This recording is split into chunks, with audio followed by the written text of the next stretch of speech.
So I think what we should do here is define the different entities that are involved in these types of situations. So we didn't know your employer didn't even tell you why they wanted to talk to you for a long time, although you knew, you were 99% sure that they wanted to talk about your substance use issue. But there's different entities involved in each case. So which players or groups of authorities were involved in your case? Okay. So first one is obviously my employer. Yes. The second entity is the insurance company that is supporting the employer with all of the costs and all of the treatments and medical, I say procedures, but appointments and aspects of the treatment that required funding. The third entity is the union, which not everyone in my suit, not depending on what your employment is, what your profession is, you may or may not have that, but that's a pretty common one. Yeah. Another one for me was WorkSafe. So in our province, the organization that supports workers who are either mentally or physically injured at work. So there's 4 large bureaucracies there. Very large. You've got the college as well at some point, right? Thank you. And then the college. There's 5. Yeah. Yeah. And to clarify, your human resources department was representing your employer strictly, right? Nothing to do with the insurance company. Correct. Nothing to do with them. No. Okay. No. And in fact, they weren't privy to a lot of the information that the insurance company had in terms of my medical diagnoses and treatments and stuff like that.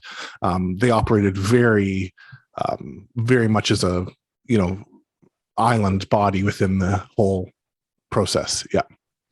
Okay. So which one of these entities did you communicate with first in a meaningful way? First was the union. So as soon as I received this phone call from my employer saying that I was not to come into work and that I had to come to a meeting, I emailed and then called my union like the next day. And that was what put everything into motion.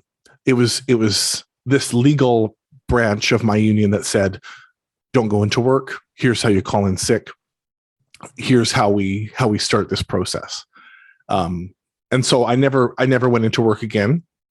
And by taking their advice to call in sick and go off on leave, as it were, that stopped the investigation process for my employer. So had I not done that, I would have had to go into this meeting. And frankly, it's hard for me to say what would have happened in that meeting, but it probably would have been some version of the meeting that ended up happening. And I was, as we were talking initially, I was just counting on my fingers. It was 5 or 6 months after that initial phone call and me going off work that meeting happened. So that initial meeting with my employer was delayed by, a huge period of time. And that will play a role. We'll get into that. Yeah. Okay. We'll talk about that as we move through. So was the college involved immediately? What was the union's suggestion about the college? The college was not involved in the least. So okay. The advice was from the union, because we hadn't had this meeting with my employer, because there were and this meeting I would call, apart from what became a disciplinary meeting, it was also a fact-finding meeting. Mm-hmm. There was no information to give to the college yet. There were suspicions about me, but that discussion hadn't happened because I was on medical leave, and the union stance is you treat the person and the medical condition first and get the employee into a better state of health for them to then go forward with these meetings. Looking back at that, if I, just how my headspace changed, how my mindset changed, how dark my mental health was in that first few weeks. And I mean, when they called me into this meeting, I hadn't been off of hydromorphone. Maybe I hadn't taken hydromorphone in, it would have been maybe 5 or 6 days when I would have gone into that meeting. And that's, I just got to say, that's ridiculous. I mean, that's about as disabled as you're going to get from that. Yeah. From having a substance use issue with that drug, right? Yeah. You're in no way, shape, or form are you equipped to deal with that kind of a proceeding. No. And that was reflected to me by the degree of anxiety that I was having at home in that first, say, 2 weeks, which again, as I stated in episode 1, that was also, I recognized that was about opioid withdrawal as well. Yeah, sure. But, and the union was really supportive of that and said, you're not in a position to walk into a meeting where, a fact finding or an investigation meeting in the state of health and mental health that you're in. Like, what first things first here, let's get you back on your feet. And at the time I went with it because that was the advice, but I don't think I really got it until I eventually did walk into that meeting because holy shit, it comes at you really hard and fast in those meetings. And I wouldn't have been able to cope. I just wouldn't have been able to cope. Yeah. And I wonder, they are cognizant of this. Your employer would be cognizant. They've had enough practice. You would think that they would have this is something that I've said from the beginning. The disorganization and the differing timetables, there's really no excuse for that, in my opinion, just because of the sheer volume of cases that have went through. By now, this should be a well-oiled procedure. They should know how long it takes, when the best time to confront somebody about this is, to get the most accurate information. All these things should be kind of dialed in by now, but they're not. They're not. And as I've learned, particularly as I've been coming to meetings with you, Nathan, for the last 18 months or less, a little bit less than that, almost every individual ends up feeling at some point or another like this is the first time this has ever happened, and not based on their own thoughts and feelings, but based on how the system reacts to them. Like it is disorganized is inaccurate and gentle word for it, because it really you end up feeling like there's no way that this could have ever happened before, based on the kind of the fumbling through that occurs. Yeah. And I think it kind of plays into the stigma that they're, on the one hand, claiming not to they're not operating with, they're saying they're not operating with a stigma in mind, and that they're very much a believer in the school of thought that what you have is a disease, basically.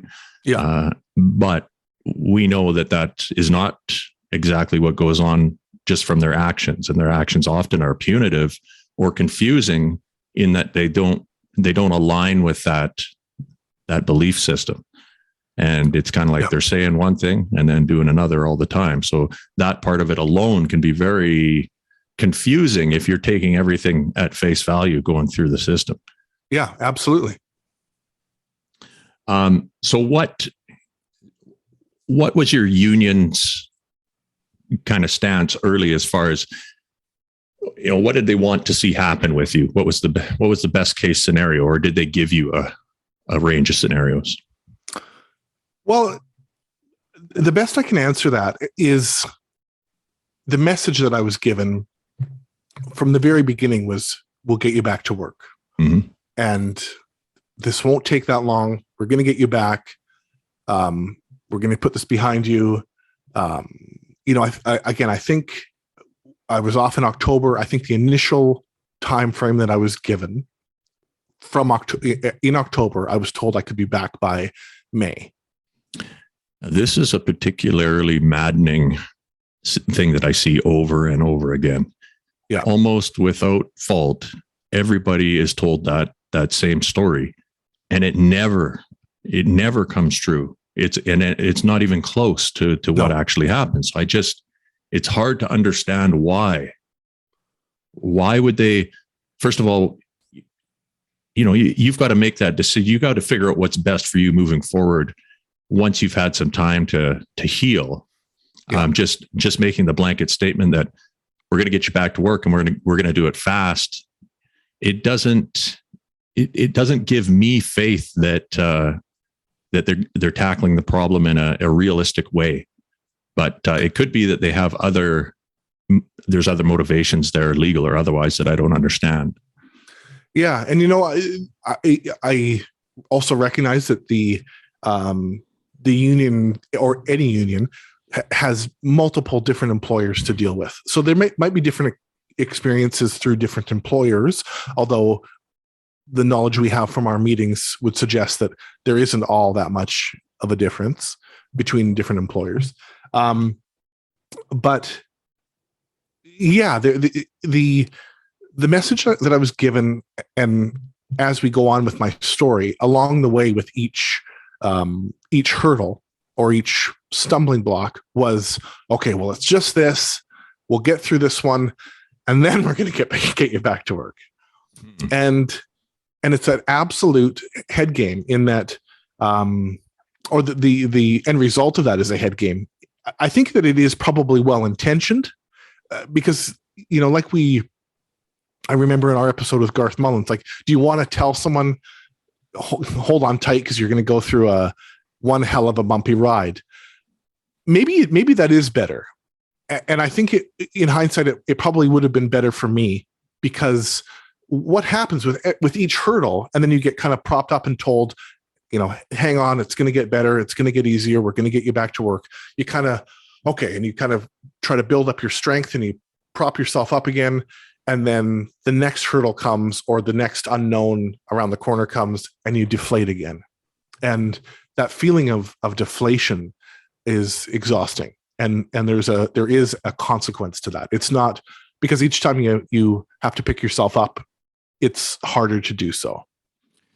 Yeah, and keep in mind that this is exactly the opposite of what we would want to happen ideally to somebody who's coming off of opioids. Like, you don't want to increase, especially dramatic.